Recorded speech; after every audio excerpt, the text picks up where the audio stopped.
Okay. All right, we are live. Welcome back with Murphy Mac to another episode of the Fitness Beginner Podcast, where we help you get started on your fitness journey. How's it going, everybody? Hope you're all having a great start to your week this week. And we have another guest joining us for the podcast today. We have Mr. Dave Frost. We're going to bring him up on the screen now. First off, I just want to say thank you, Dave, for joining the podcast. I know the listeners will get a lot out of our discussion today. So just a little bit about the podcast is we just like to help people get started on their fitness journey. Fitness has done a lot for me, so I like to spread the love and try to help other people get started as well. So we typically keep things pretty basic until we have people on like you that we can kind of dive deeper into certain topics. And I know you kind of specialize into working with people of the older generation, so I think that's going to be an interesting topic, and hopefully people can get a lot out of it. So that's a little bit about us. If you would, we just go ahead and kind of introduce yourself and tell people, who you are and what you do. Sure. Dave Frost, thank you very much, Murph. I am a 70-something. I call myself a kaboomer. And the difference between a baby boomer and a kaboomer is baby boomers might take 2 pills at a time, and a kaboomer takes 2 steps at a time. So if we talk about fitness at any age, whether you're 22, 72, or 82, it's never too late to start. So my fitness journey really began. I had a wonderful collegiate career in rowing, but it wasn't until I herniated a disc in my lower back in September of 2001, which I know is a very notable date for folks for other reasons. But as our country was rising from the ashes of a terrorist attack, I was trying to rise from my own ashes of physical disability. So my journey as a personal trainer, as an author, and as a champion, trying to share the love, like you said, to tell other people that fitness is a real big deal, because Americans tend to be living longer, but not better. And that's fitness is a huge part of that. And I'm sure we'll talk a little bit about practical aspects of fitness. I currently live in San Diego, but I was born in Vermont, and I'm just happy to be here. Awesome. We're glad to have you. So why do you work with why do you like the older generation? Like, why do you want to get people started later in life? What's wrong with all the younger people? Yeah, and there's nothing wrong. I do teach, I coach rowing for youth. I coach rowing for wounded warriors of all ages, and yet that specific aspect of it's never too late. Of course, it's better late than later, Murphy, but it's never too late to start. So that's number one. Number two, as well, sometimes it's easier to mirror your clients. So I'm 70 something. So working with folks that are 70 something, they think that I can feel their pain because maybe I have. And they think I might have been through life's experiences, and many I have, not all, but many. So I love youth and talent. Don't get me wrong. I love youth and talent, but I do find myself in a market niche where my experience and expertise helps folks beyond their halftime, and try to help them realize it's never too late to begin or to sustain.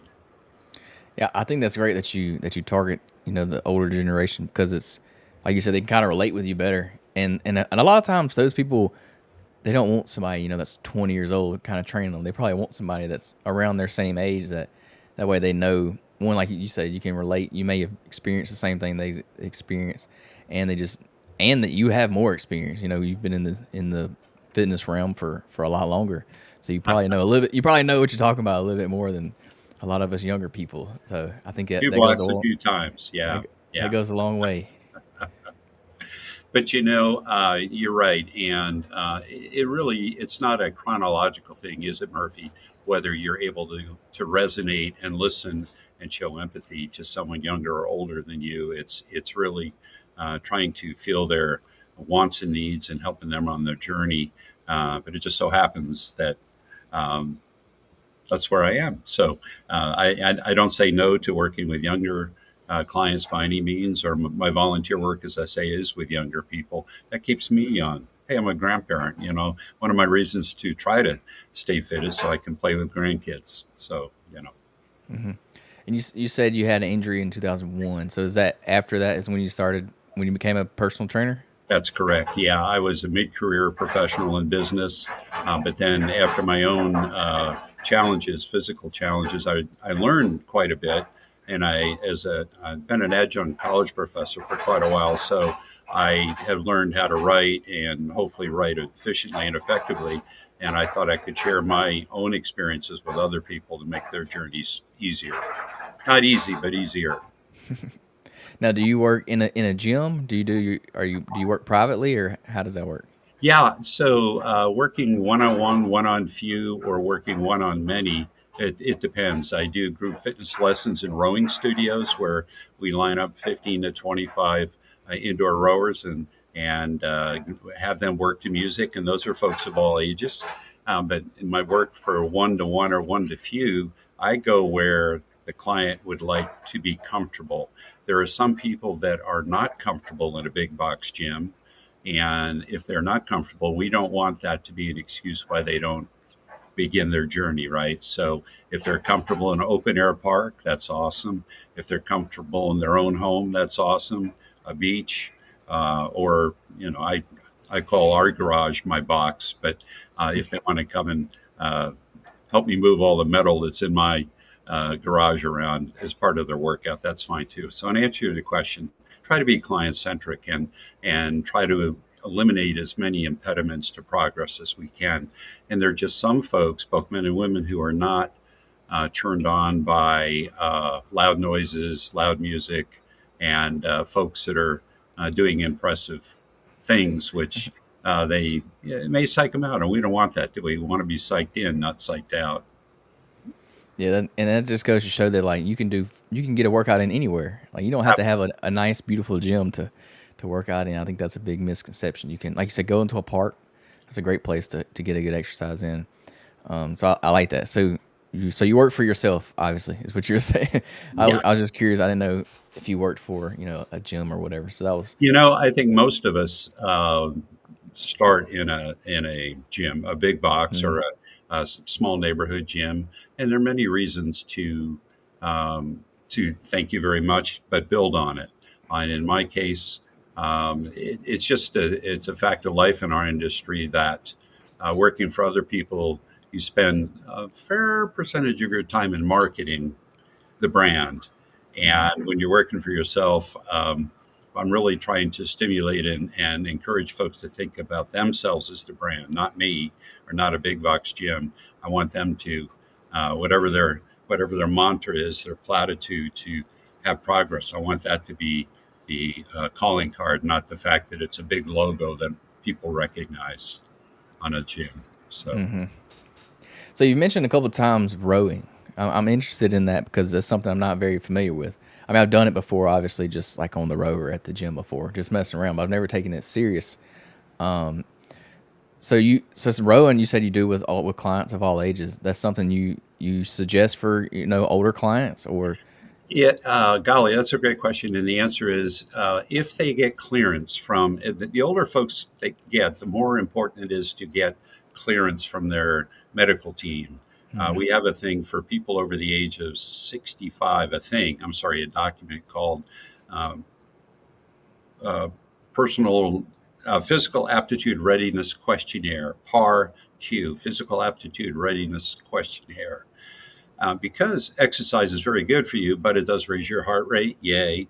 It does raise your blood pressure if you're lifting weights and things like that. So we want to make sure that your body's able to accommodate that imposed demand. So number one, start with a PAR-Q or another document with clearance from your doctor.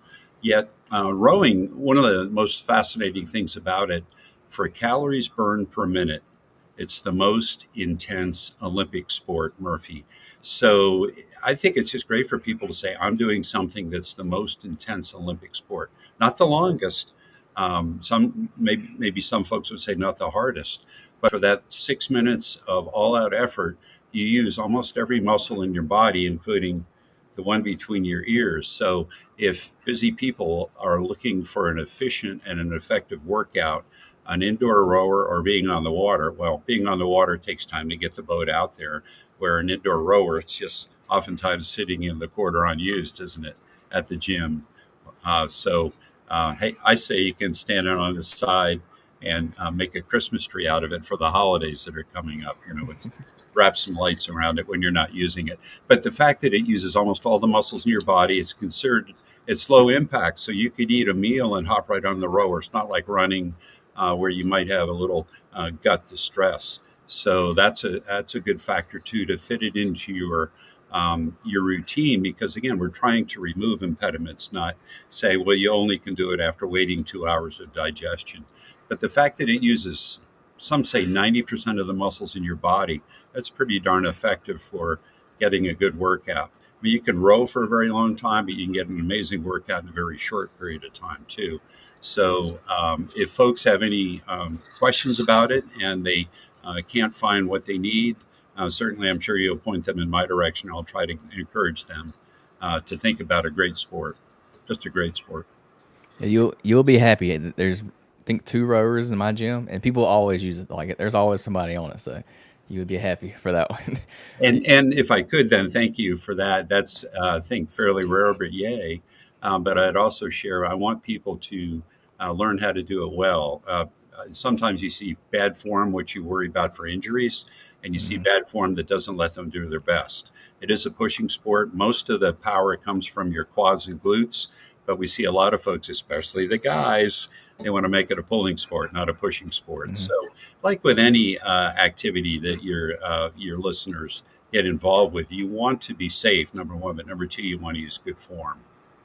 So, what are some of the injuries that you see from rowing? Yeah, that's a great question. That it for folks that row a lot, the volume injuries are elbows and, believe it or not, ribs. Because when you pull in to, I don't know if you can see, but the xiphoid right here, and you accelerate, even though 60% of your power comes from your legs and your glutes. As you finish strongly, it tends cracked or broken ribs are the second. The first is elbow injuries.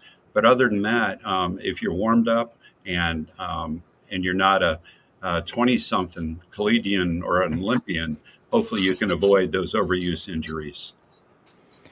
I know there is like a cardio piece to rowing, and you said you work almost every muscle in your body. So, what would you say? Is it more of a cardio based workout, or is it more of like a kind of like a strength train, or is it a good mix of both?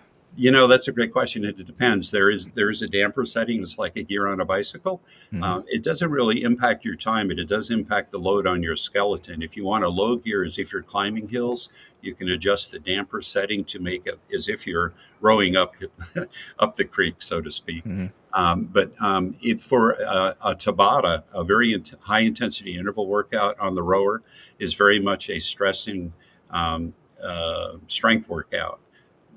Conversely, if you were rowing a 5 mile race, sometimes we row. Generally, our races are um, 4 minutes to 20 minutes, but sometimes they're longer. We'll do half marathons just to say we can and compare our rowing time going through water compared to running half marathon time Hmm. running through air. But so it can be either. And that's one of the nice things about it. You can choose to make it a more of a resistance workout or an endurance workout. Part of it is the damper, but another thing is the stroke rating. And the variability of it is really something that I hope folks that maybe haven't considered it, like you or the folks at your gym, that they might say, "Wow, I didn't really think about it." Ergometer is the name of the indoor rower. Erg stands for work, so work means power divided by time, right? So it's a power sport, but there is this stamina element. As a long-winded answer, you're right. It can be either, depending Hmm. on the type of your workout. Do I wish that people complement their rowing with weightlifting? Almost every sport that we know of, perhaps even pickleball, since that's real popular. I think that folks can benefit from functional weight training and resistance training to help them in their primary sport. But there are some folks that only row, and they're pretty darn fit. They're pretty Hmm. fit. I'll just share also that, believe it or not, even though you say, I want to adjust my workout to make it more of a power resistance workout, every time that you move that handle from the catch, the front part, to the finish, that's as if you're doing a 60-pound weight lift. That's the equivalent of when putting the oar in the water and driving the boat past the water. That's the 60-pound weight lift. So if you do 20 strokes a minute for 4 minutes, that's a whole lot of work. Hmm. So rowers tend to be pretty fit. So you're when you were in college, what did you do the single, or you did it with the team, or how did you do it? That's a great question. There's more and more an emphasis for folks to do the single scull. And I don't want to get into the physics too much, but if you're by yourself, two oars, one person, that's the heaviest load that you have. It's about a boat of about 35 to 40 pounds. When you're in a boat with seven other people in a coxswain, it's lower weight per rower. Hmm. So there's things like how long the boat is determines how fast you go. So the fastest boat is the one with eight rowers and a coxswain, and that can get up to for short distances. It can get up to about 20 miles an hour, human powered through the water. Not bad. So as a like a kind Sorry, of I'm sorry, Murphy, but I started in big boats, but now the tendency is to get people in small boats because you become more, if you will, artistic. The fineries of sculling make you a better sweep rower. So we started right away in big boats sweeping to one side in answer to your question. And I wish that I had. Now, do we all scull now? Yes, we do. But I like the fast boats, the big boats. so you still like to get out on the water and row outside. Love it.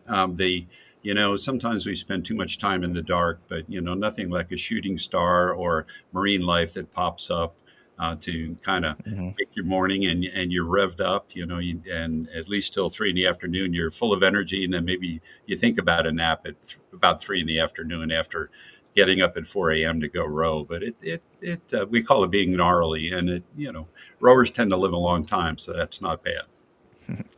Yeah, I think rowing's interesting because it's not popular in the area I live in, so not a lot of people do it. So I'm very curious about it. I think it's getting popular though now with I'm sure you've heard of a high rocks.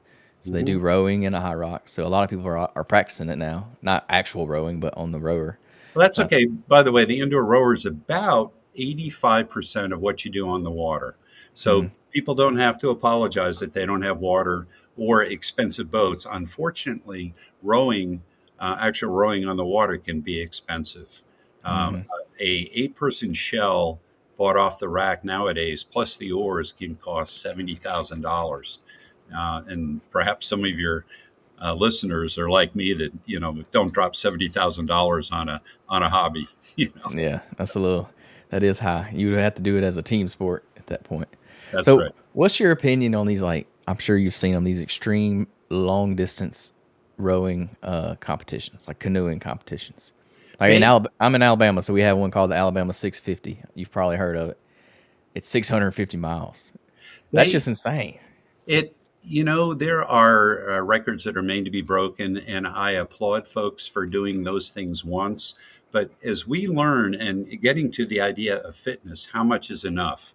I've had Olympic champions tell me they wish that they hadn't rowed so hard for so fast for so long because it caused inflammation that their bodies have suffered from. So to Hmm. become a champion, you may very well build some inflammation that's not doing you uh, fitness wise, yes, but health wise, maybe not. So there's a fascinating and evolving study into what's the appropriate dose response for you, for me, age, gender, background, those sorts of things. Number one, it's extraordinary, but number two, do you need to row 650 kilometers or miles to be fit? And the answer is no. No, that's definitely extreme. That's definitely over the top for sure. I was just Yeah. as a rower, I was curious as to what you thought about that because Yeah. I've done some pretty extreme things. Running, I've done an Ironman, I've done a 100-mile ultra marathon, so there's kind of similar idea there. So I think See, I may Murphy, have to try that one day. I may have to try it.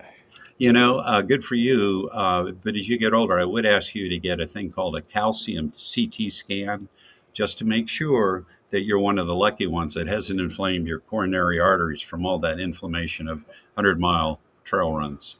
That's a Yeah, lot. yeah, That's a lot. it's definitely tough on your body, and it's not very smart. But people people like us have to do crazy things, I guess. Yeah. Somebody, And you don't want your epitaph to say, I wish I did this or I wish I did that. It's a guy that maybe some of your younger listeners or maybe the ladies that listen haven't heard, but Jack LaLanne was an early pioneer for fitness on television when the televisions were about, this big and black and white. But his epitaph, at the age of 94, he died after doing some amazing things. He would swim 3 miles, pulling three boatloads of people behind him with the line with his teeth and things like that. But his epitaph said, "It's better to wear out than rust out." So the fact that you're doing crazy things, maybe you're wearing out a little, but you're not rusting out. So I like that. That's a good way to look at it. So what would you what's the biggest kind of sign that you see in someone that would indicate that it's time for them to make a change in their health or in their life? golly, Especially for like older generation. yeah, the first thing is for we want everyone to measure their waist to hip ratio. Now, where is your waist? I say measure around the circumference around your navel, your belly button. That may Mm. not be the true waist measurement, but at least you can always find it again. And then measure the circumference, the widest part of your hips. When your waist to hip ratio is um, too high. Well, for guys, it should be 0.85. You shouldn't have a waist that's even an older guy should not have a waist that's more than 37 inches. If it is, we get really, really, really worried that they're either going to have to take Ozempic or one of those GLP-1s or get serious about their lifestyle, including exercise, to cut down on the central obesity. So the first thing we worry about is central obesity, men and women. What is their waist to hip ratio? And it is just, and it's different for men and women, of course, but that's the first thing I look at. If somebody is a apple shape instead of a pear shape, by if you can imagine an apple, it means big belly, right? Even Hmm. if they say when they hold their belly in, it's not. That's too much white fat. White fat is inflammatory, it's deadly, and it can lead to America's top killer, heart disease, or stroke, or diabetes. So the number one thing to look for, it's a great question, Murphy, is central obesity or waist to hip measurement. You could also do waist to height. It comes out about the same generally. But if you have a ratio that's unhealthy, I say, folks, don't be in denial. Start. And of course, that's the issue. We don't want them to run 100-mile races with you right away. Later on, later on. Yeah, I've never heard that one. The waist to hip ratio. I like how that makes sense because you can measure it. So I like that. I've never heard. Most people just say body fat or just being Well, overweight in general. yeah, but it's where is the body fat? If you did either the float test or do the electrical test to find your total white fat, that's a good measure. Yet, where is it most deadly? It's around, for men in particular, it's around their midsection. It's central Hmm. obesity. So, by far and away, that's what I look at. What is their profile? If they don't have a pair, meaning they're muscular or big hips that are bigger than their waists, and if their waists seem like they're 37 inches or more, boy, let's get them started on lifestyle, including fitness things to help them live longer and better. So what? So say somebody is that they get to that point and they realize, hey, I'm overweight. I need to start taking this serious. I need to work on my health. What's the first thing you would tell them to do? Well, take a deep breath and say, don't look at the past. It's really important to not dwell or get stressed. Last thing we want to do is create more stress because stress leads to more fat accumulation generally. So we don't want to create a bigger problem. We want them to take a deep breath and say, let's look forward. Let's, future fit. Let's look forward and let's have a discipline. Let's see if we're committed to small habits that over time can make a big difference. It didn't take people um, 2 weeks to get overweight, although we're coming up to the holiday season, and many males in particular put on about 2 pounds between Thanksgiving and New Year's, and they never take it off. Oh, I'll take it off, with my New Year's resolution. Mm-mm, almost never. Almost never, Murphy. So it's better to keep it off. But if you have it, just know that it's going to take time. And even if you get a pharmaceutical assist, it is so important to be fit and not just rely on a drug to drop your appetite, because we have to move. If we stop moving, we might as well be dead. So we don't want to give up on motion. Yeah, I like he said motion. That's the number one thing. You gotta get moving. Like, you don't have to do, especially when you're first starting out. I don't think you really need to do anything crazy and spectacular. You just need to do a little bit more than what you did yesterday. Like, I Absolutely. always say, like, if you're not doing anything at all, just start with exercising, 1 to 2 days a week. Don't try to start exercising 5 days a week, because it's just not sustainable, especially when you're first starting out. You're probably not going to keep doing And that. injuries, right? The last thing we want is injuries, because that, of course, shuts people down. Oh, I got hurt. I'm not doing that anymore. And we want people to be nodding this way, right? Not nodding sideways.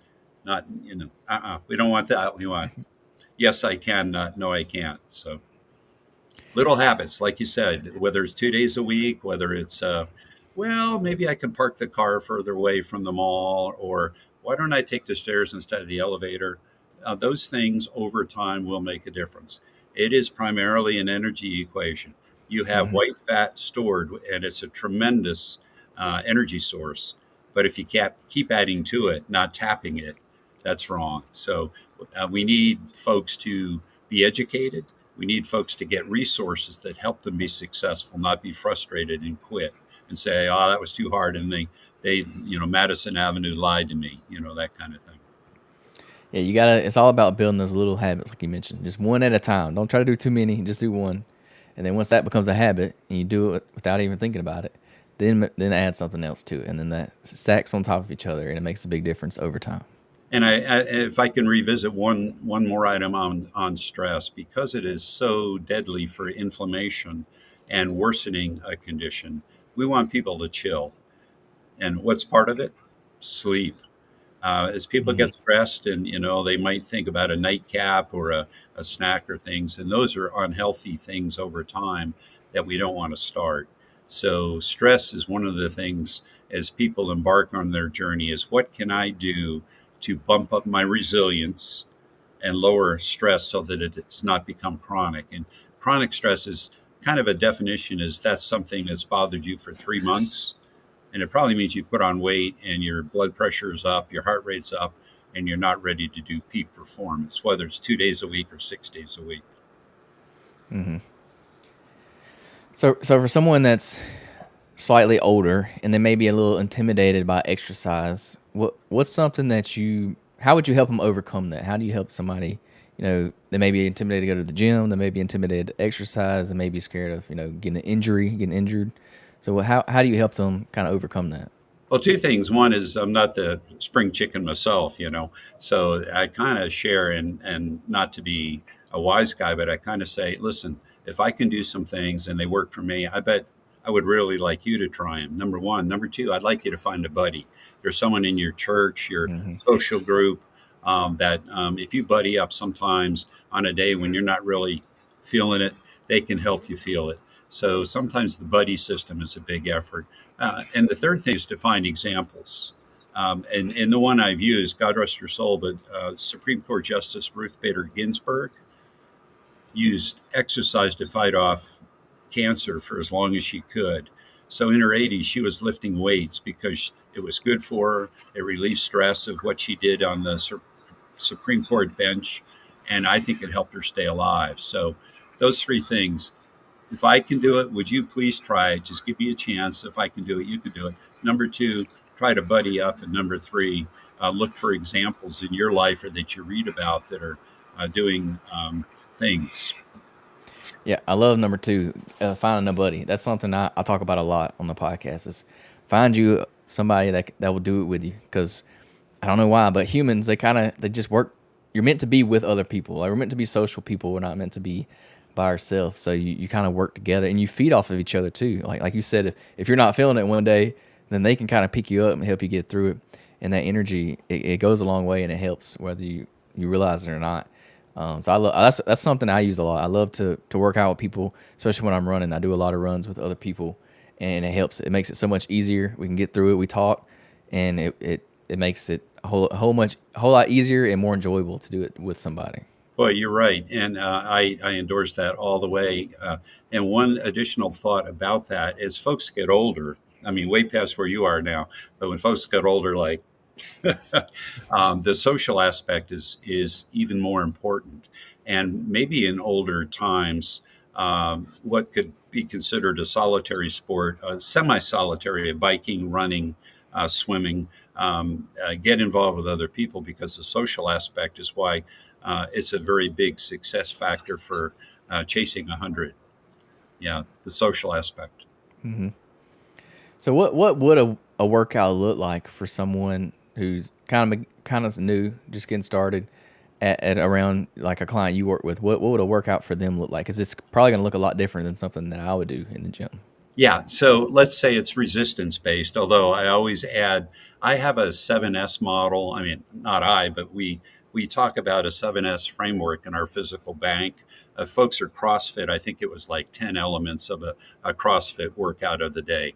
But for folks that I see on their journeys to live longer and better, it's strength, stability, stamina, stretching. Don't stress. That's important, not to stress. Anti-inflammatory eating. If you're going to be lean, it's great to work out, but it's your refrigerator, not what you do that helps you stay lean, right? Restorative sleep. 7, strength, stability, stamina, stretching. Don't stress. Restorative sleep and anti-inflammatory eating. And it's all those things that you wrap your arms around those. Even though today is a strength day, we're going to focus on strength. It would be rare for me to ask folks to do things with dumbbells or kettlebells early on. I would ask them to do resistance bands or body weight exercise. And I want them to be a little bit sore. If they didn't get sore, that isn't helping them avoid that terrible term called sarcopenia. After the age of 30 or 40, unless you challenge your muscles, they we lose them. Mm-hmm. 1% a year about. So if you haven't worked out for 30 years, you've lost about 30% of your skeletal muscle. So we definitely want them to learn how to do resistance training, but it doesn't have to be metal. It can be resistance bands or it can be body weight. So a big focus on progressive successes. And let's say, okay, let's start with a forearm plank, see how you do for your core strength. It is so important not to hop into joint movements until we understand how good their core and deep core are, the lumbo-pelvic hip complex. So on a strength day, and for people my age, that's about twice a week, 2 times a week. For folks your age, you might get by 3 or 4 times a week because you recover faster. Mm-hmm. We don't as we get older, but we do want to get sore, and we do want a recovery day. If you don't cause micro tears in your muscles, you're not going to offset sarcopenia. So that's really, really important. So, and another nice thing to focus on with folks of any age is that resistance training is a whole lot quicker than stamina training, isn't it? Mm-hmm. Both in results and in the time invested to see results. Even folks into their 80s can see great improvements in functional strength in 2 to 3 months. To see a notable improvement in stamina, whether your speed over a longer distance or just being able to go a longer distance, it can take many months. So realism is a big part of it. So let's see. 3, check your core strength. Start with body weight or resistance bands or light objects, and not worry about heavy metal because, as you shared, that can psych people out. And third, uh, have a plan and follow the plan. And do you recommend, obviously, as a coach, you probably recommend working with a coach too, especially You know, as you get older? there's an awful lot of data and perhaps useful information that people can get on their own. So, however they can surround themselves with resources, I'm okay if they see results. But I Mm-hmm. find that most people, even though it may be an investment in their futures, I find that most people want the accountability. So it Mm-hmm. doesn't have to be that way, but oftentimes they rely on somebody with a credential who may have been where they are and has some accredited training to help them avoid injury and to be successful. So, oftentimes, yes, but not always. Yeah, I So, like to for brand new beginners that are just starting out. I like to recommend, hiring a coach because they can help you a lot. They can help you like a lot of that figuring out that you normally would do by yourself. You can kind of skip all that if you get somebody that knows what they're doing. They can help you. And the main reason I say hire a coach is for technique purposes. We want to prevent, you know, injury. Like you mentioned, doing the rower, you got to have the proper technique, or you're going to injure yourself. So I think it's great for beginners to learn proper technique, especially if you're going to go in the gym and you're going to use weights. There's a lot of ways you can hurt yourself in a gym. So I highly recommend, even if it's just a few sessions, just learn how to do, the main lifts, the main skills that you need. So I highly recommend that for newer beginners. And yes, it is an investment, like you mentioned. It is, you're going to have to pay. Coaches are not cheap. Let's just be honest. But it's worth the investment if you can, learn. If you can skip the whole learning process that you normally do on your own, and if you can learn, proper technique, keep you from getting injured. I think it's a great investment for most you, people. and if I could pile on with that just for a second, during COVID, that maybe, that was a huge lemon for all of us, wasn't it? But if you try to make lemonade out of that, one of the things the government decided was how much an individual is worth or how much they would invest in us to keep us alive. And it came out to be about $10 million dollars for every citizen in America. So, I mean, if you just take a breath and you say, okay, if my physical portfolio is $10 million, do I just sit on it or do I invest in it? So, back to your comment that, yeah, maybe there's a short term investment of some amount of dollars, but if you see the payoff for a $10 million portfolio, and ideally, what you're doing, you're going to buy 7 to 12 extra healthy years, 7 to 12 extra healthy years, but it takes sweat and it takes 6 days a week or perhaps 7 days a week. And it's not denial, it's I'm going to do it. So I think if people don't shy away from a temporary investment, they think of the return on invested capital. Maybe that'll help them get past that sticker shock. Hmm. So earlier you mentioned a little bit that somebody older may not can only, sorry, they can only work out maybe 2 days a week because they don't recover as fast. So I want to talk about recovery. What are some good like recovery techniques or things that you like to do for recovery? Yeah, great question. And part of it does relate to when your client wants to work out. Some are morning people, some are night hawks. So want to keep that in mind. But absolutely, rest is imperative.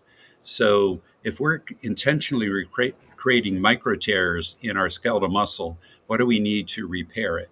And the answer is protein, hydration, and rest. And for us, it takes 36 to 48 hours to heal those micro tears, us meaning old guys. Young folks may only take 24 hours and you can get back at it. But the last thing we want to do is folks to get progressively more tired and their fiber, their muscle, their connective tissue, and their joints just overtaxed. And that's not a good thing. So the big three are hydration, sleep, and adequate amino acids. There's a big buzz about peptides. Well, peptides and amino acids are kind of the same thing. They're building blocks. You have to you have to absorb the building blocks, hydrate, and sleep to recover. Awesome. I was wondering, do you use any things like a foam roller or the massage guns? Do you recommend any of those? I've tried many of them because I want to make sure that I can recommend from experience, not from hearsay. A foam roller can, and then the question is, how long, how rugged? Is it a bumpy one or a smooth one? And I say, if you can afford it, get several, because the one you use to work your back against the wall might be different than you want to use for your IT band. And we know guys, IT bands are always tight, right? So Mm-hmm. my quads, I use a pretty gnarly. a roller quite often because my quads, with a lot of leg things in rowing, take a lot of abuse and get a lot of trigger points. So absolutely, the fancy term self myofascial release. Lots of time the pain is from the fascia, not from the muscle. And with hydration and the rolling, you can get ready to work out again. So yeah, the roller is very good. Balls, you should have balls for everything from the soles of your feet if you're a runner to, and different sizes too. The tighter or the smaller the trigger point, the smaller the ball you want. If it's a broad area like your lats after a upper body day, then you want a bigger object. So I say have several, not just one. So, what's a good like warm up and cool down routine that you recommend before a workout? Yeah. So I'm a big advocate of functional work for resistance, and that means activities of daily life, which means moving multiple joints.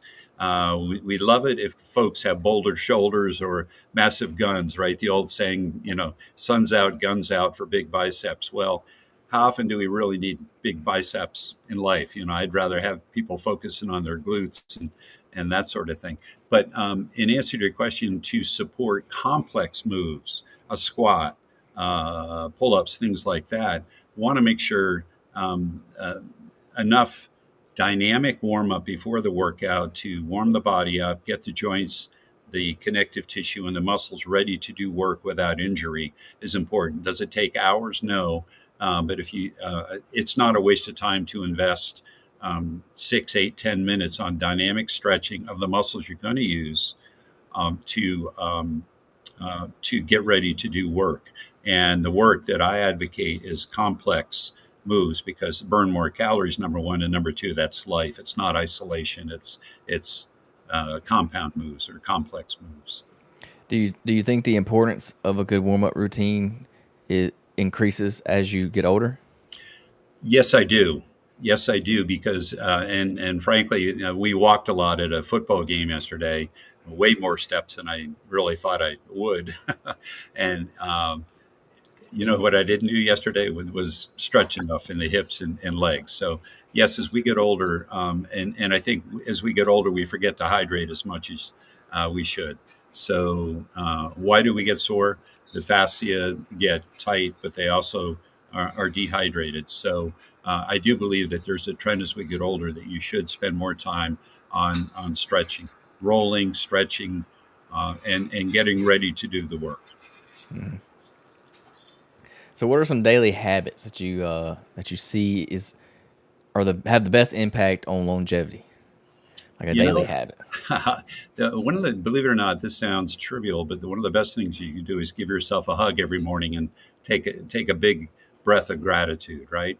Hey, we're alive. It might be a little bit sore, it might be a little bit tired, might even be a little overtrained. But if we have gratitude and can give ourselves a big hug, that's pretty good. And one of the best things I say is 2 glasses of water before breakfast or coffee, just to make sure you've been exhaling water vapor for 6, 7, 8 hours. You got to try to catch up. So hydration before, whether you're breaking the fast or whether you're fasting, it's really important to make sure you're hydrated. Hugely important for performance at any level, beginner, medium, elite. So those are important. And then it's just plan your day, and even if you have to compromise the duration or the intensity of your workout, do something. I can probably tell you that in my lifespan to date, probably hundreds of times I put off things, work, family, whatever. And if I just dropped and did 25 push ups or 25 squats, uh, you know, it's something, right? One is infinitely better than zero. So part of success is a daily habit is to do something, not to defer it. Even if you say, well, I work out late, do something in the morning because life happens and then you don't do it. And then the habit becomes challenged. Yeah, I always say something is better than nothing. I like that.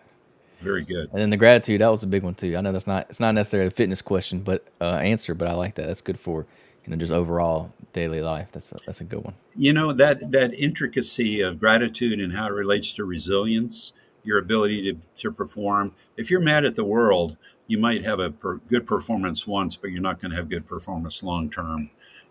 So the resilience and gratitude are, they're linked a lot. So So you've written two books now. You have a Kaboomer and mhm. then Strong to Save. So what are in the gist of, what are these two books about, and what are they? What inspired you to write them? Well, both are generational. The first one is my generation, the baby boomers. And I shared that kaboomers take 2 steps at a time, not 2 pills at a time. I worry about polypharmacy. But in Kaboomer, I established that 7S framework, encouraging people to think about strength, stability, stamina, stretching, don't stress, restore to sleep, and anti inflammatory eating as a package deal. And making progress in all of those on a pretty regular basis, they'll find out that they can thrive and strive and maybe get some of the 7 to 12 extra years. So that was generational. So that was launched in the middle of COVID in 2020. Then I said, well, that was kind of fun, and I like to write. And so I said, well, that was generational and experiential. Let me write about Gen X. These are folks from like 45 to 70. These are folks that aren't looking at retirement, many of them not yet, but these are folks with things that are building up, stressors, too much work, too little workout, dependence, hassles, and things. And at that age, my thesis is that resistance training, as you're looking at the halftime show at Auburn or wherever your college football team is, right? We're excited about the second half, right? That's when it's exciting, and that's the final countdown, right? So Gen X was for halftime, looking ahead to make your second half performance a better performance than the first half, and focused on strength. Still incorporating other elements of my framework, but really focusing on the cornerstone of our physical bank, which is strength, and that's the ability to move and to breathe. Many folks don't know that the heart has a lot more mitochondria to do what it does to beat 3 to 4 billion times in your life. So I think folks should really learn, even if they do weight training, they need to learn how important the heart is. For folks to do heavy lifting for when they're ready for it, and their doctors and their trainers say they're ready to lift heavy, you really create quite an impressive blood pressure. I mean, like 250 over 180 instantaneously, not long term. But if your system is not ready to handle that, you might have some issues. So again, it's always good to make sure that the doctors and your trainers don't. The doctors give it approval, and the trainers don't ask you to do too much. Yeah. So the main thing I hear you talking about is strength training is key. Like all at all ages, even for 40s to 70s, the baby boomer age, and even younger age. So that's what. Moving heavy stuff is great medicine. Food is medicine, but moving heavy stuff is great medicine too, when you're ready for it. Absolutely, and that's something I preach a lot too. Is you need to be doing some kind of resistance training. It don't have to be like, you don't have to be a bodybuilder, but resistance training it does so much for the body that you don't realize. And like you mentioned, you lose like 1% of your muscle per year if you don't use it. So you gotta give your body a reason to kind of hold on to that muscle. So I think that's great. That's your physical bank. I mean, we're all interested in having our money live as long as we do. We want our bodies to support us in a good way for as long as we can. So do you have any like standout stories or client transformations that you've had in your coaching career? You Something know, that may help other people. so I've been at it as a personal trainer for about 14 years. And I will share that the most notable ones, and the ones that have happened in months, have been rowing successes. Hmm. The fact that I'm working with people with Parkinson's disease and some other medical conditions or diseases, and keeping them focused and enjoying life, to me is a success, a tactical Hmm. success.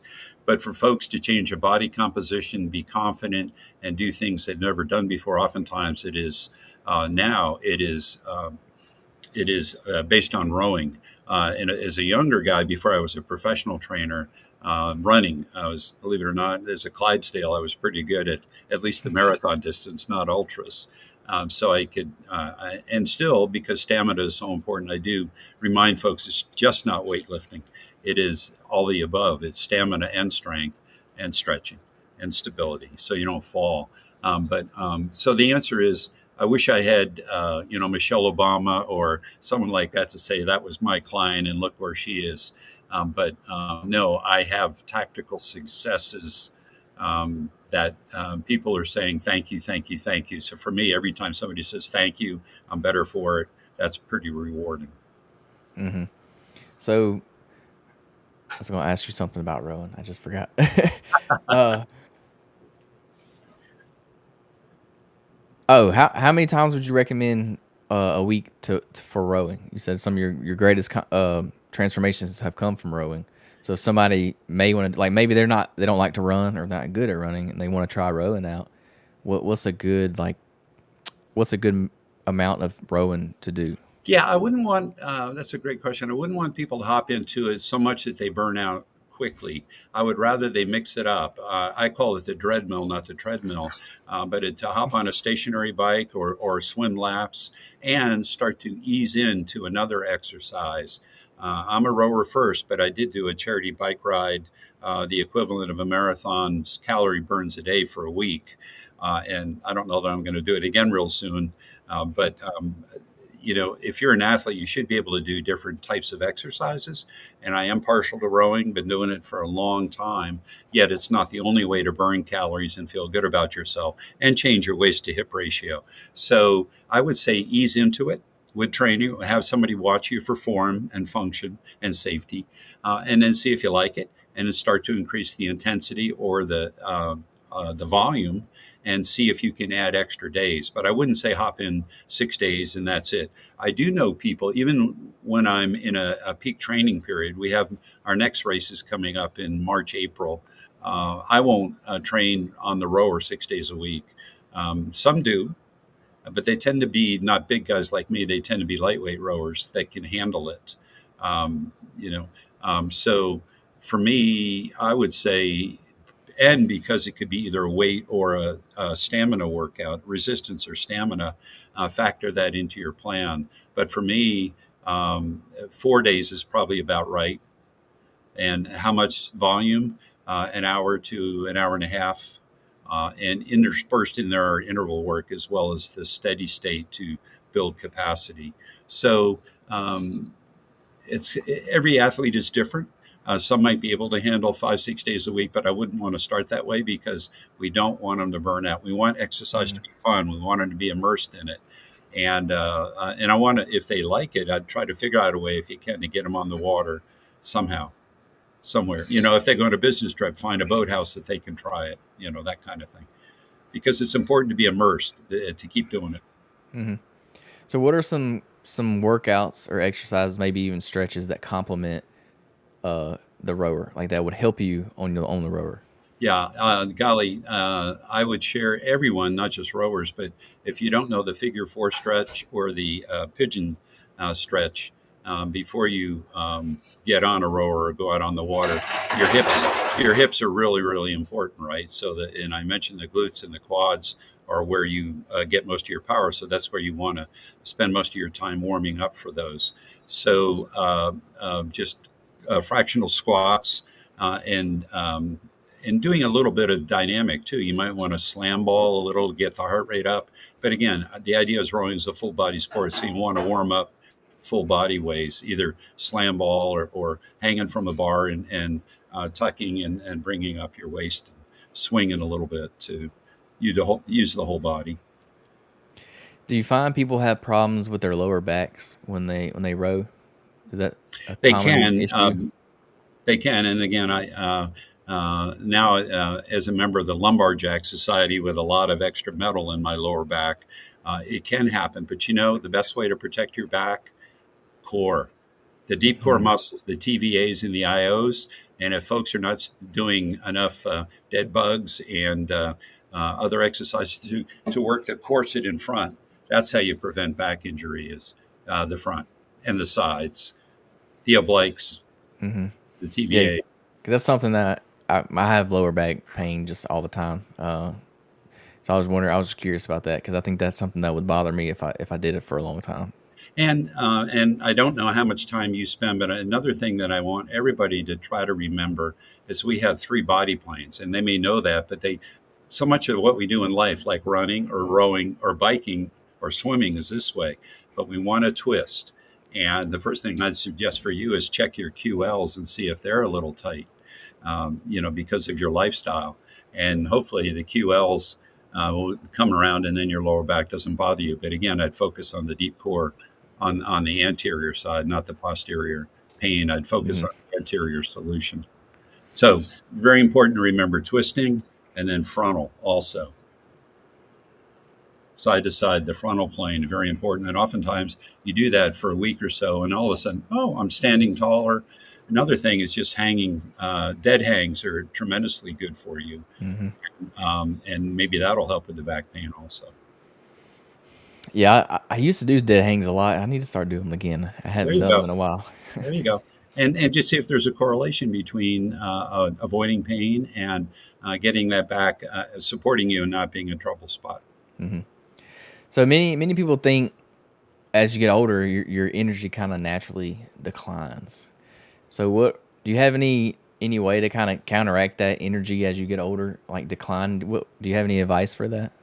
Yeah, believe it or not, it sounds simple, but rest is so critical. Everyone has a different amount of rest that he or she needs to get up without an alarm, if you can, and be ready to face the challenges of the day. As we get older, why do we kind of lose our mojo? Well, I think some of it is hormones, and some of it is inflammation, some of it's diet, and some of it's just compound stressors, right? Things have built up for a long time. But breathing is so important. I'll tell you that if folks, cleanse and hold their breath deeply for as long as they can safely. I mean, not driving or doing things like that and holding your breath. But sometimes a, a, our body's ability to process CO2 and oxygen. You don't need coffee, and you go, wow, that was pretty good. Most of the civilized world takes naps, except for America. It's okay to take a nap if you can, you know. But you don't necessarily have to be like everybody else and lose your mojo and get tired and lose your energy. You have to work harder to find it again, but you can. So you mentioned a little bit about holding your breath. Do you believe in breath work? Do you practice that a lot? I hear a lot of people talking about it now. I'm just curious. I don't do as much as some people. I say, can you find 64 seconds in your day to lower your blood pressure and your pulse? And that's the 4x4 that Navy SEALs use. Inhale mindfully for 4 seconds, hold it for 4 seconds, slowly exhale through your mouth for 4 seconds, and then do nothing for 4 seconds. 4 rounds, 64 seconds, and see how your blood pressure, your heart rate, and how you feel. Breath is so important at feeling energetic. Yeah. Yeah, I've heard a lot of people are talking about it now. I just see it more often. I've tried it a few times, but I never stick to it. I need to make sure I keep doing it. Well, when you're exercising, I mean, if you just think about pursing your lips and trying different techniques. Some people there's methods where they breathe one side in, the other side out of their nostrils. But experiment. There's a great book. One of the books I always recommend to people if they're serious is to it's James Nestor's book, Breathe. It was a New York Times bestseller, and it was just really enlightening. There are many, many techniques for practicing better breathing, and with the result is we're fitter people. So, So, what does thriving look like for somebody who may be in their 70s or 80s? and my answer is you're better than 90% of your peers. In whatever you choose, playing with the grandkids without discomfort, avoiding injury. Could be on the pickleball court, or it could be doing at the age of 72, doing a 400-mile bike ride in 6 days for charity. Those are, to me, those are things that are thriving. But the thriving, I think, starts with the muscle between your ears. So Awesome. Um, if you had to give one piece of advice to someone who thinks they're too old to start, what would you tell them? it's number one. I beg to differ, and number two, better late than later. So waiting till tomorrow is worse than today. And if people realize that they don't have to build Rome in a day, to use that metaphor, just to do something, they very well may find out that they will have added years in their life, but they also may have life in their years. Mm-hmm. It's possible. Now you'll have to circle back to me in 15 years and verify that I'm not, blowing smoke and these are all good things. But uh, I want to be late to my own funeral. So Yeah, well, all right. Well, I'm gonna leave it at that. So if you would let everybody know where they can find you at, where they can get your books at. okay. Thank you very much for that. So the first two books, Kaboomer and Strong to Save, and the author's name is David Emerson Frost. I am related to a pretty good writer named Ralph Waldo Emerson, so people told me to brag about that, not to hide that. So Kaboomer and Strong to Save are pretty much wherever fine books are sold. The bookstore named after a river, or Barnes and Noble, all those places it's available. My landing page for contacting me or reading my blogs or seeing what I've been up to, sharing ideas, is well past 40, and that's spelled FORTY for the number 40. Wellpast40.org, not com. Wellpast40.org, and I'm David. Wellpast40.com. Awesome. Yeah, y'all definitely check out his book. If you said Strong to Save it. Wait, is that right? Strong to Save? For No. Gen Yeah, X. Strong to Save is more Gen X related, and then Kaboomer is more for the baby boomer. So y'all definitely check that out. If you need to, if you're looking to get started on your fitness journey, improve your health, like he said, better late than later, right? So yeah, uh, thank you so much for joining the podcast. I enjoyed it. Got to talk a little bit about different topics that I'm used to because normally I talk to people kind of closer to my age. So I enjoyed getting some knowledge for all the older people out there. Can't let them be left out. So Well, thank you. Yeah, until if we have a breath, we have purpose. So we want to keep at it, and maybe even share some age and treachery things with you, young folks. well, thank you so much. I enjoyed our time together. I appreciate it, and you have a great rest of your night.